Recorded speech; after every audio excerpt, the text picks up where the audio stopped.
Exercice. Dans une recette de pain, il faut mélanger 250 g de farine de seigle et 150 g de farine de blé. Première question. Dans quel ratio, le plus simple possible, sont la masse de farine de seigle et la masse de farine de blé? Pour faire le mélange, il faut 250 g de farine de seigle et 150 g de farine de blé. Cela signifie que la masse de farine de seigle et la masse de farine de blé sont dans le ratio 250 pour 150. Mais pour faire ce même mélange, je peux très bien prendre la moitié des deux quantités.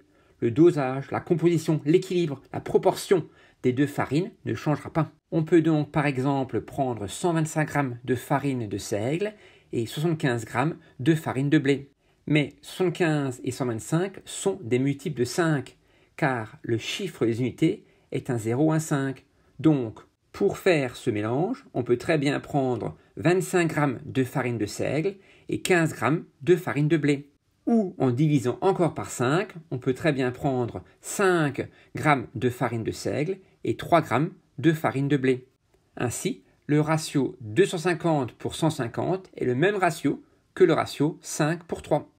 On aurait pu également directement voir que 50 est le plus grand diviseur commun des nombres 250 et 150. En effet, 250 est égal à 50 fois 5 et 150 est égal à 50 fois 3. On peut également retrouver ce résultat en utilisant la décomposition en produits de facteurs premiers des nombres 250 et 150. Ainsi, la masse de farine de seigle et la masse de farine de blé sont dans le ratio le plus simple possible de 5 pour 3.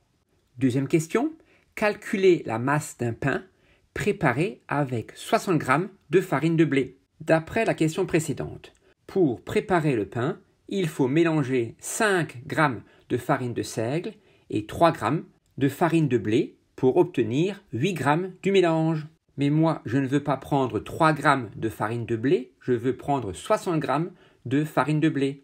Il me faut donc compléter ce tableau de proportionnalité. Or, 60 divisé par 3 est égal à 20, ou 3 g fois 20 est égal à 60 g. Ainsi, les nombres de la troisième colonne s'obtiennent en multipliant ceux de la deuxième colonne par 20. Et 5 g fois 20 est égal à 100 g, et 8 g fois 20 est égal à 160 g. Donc, avec 60 g de farine de blé, on peut préparer un pain de 160 g lorsque les masses de farine de seigle et les masses de farine de blé sont dans le ratio 5 pour 3. Et enfin, dernière question, calculer la masse en grammes de chaque farine nécessaire pour préparer un pain de 1 kg. Dans le tableau de proportionnalité précédent, toutes les masses étaient en grammes. Je vais donc convertir 1 kg en grammes. Et 1 kg est égal à 1000 g. Ainsi, dans mon tableau de proportionnalité, la masse totale du mélange est de 1000 g.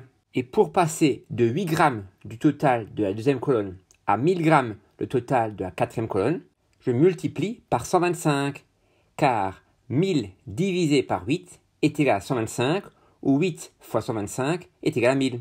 Donc, les nombres de la quatrième colonne s'obtiennent en multipliant ceux de la deuxième colonne par 125. Et 5 g fois 125 est égal à 625 g, et 3 g multiplié par 125 est égal à 375 g. Ainsi, pour préparer un pain de 1000 g, c'est-à-dire d'1 kg, lorsque la masse de farine de seigle et la masse de farine de blé sont dans le ratio 5 pour 3, il faut 625 g de farine de seigle et 375 g de farine de blé.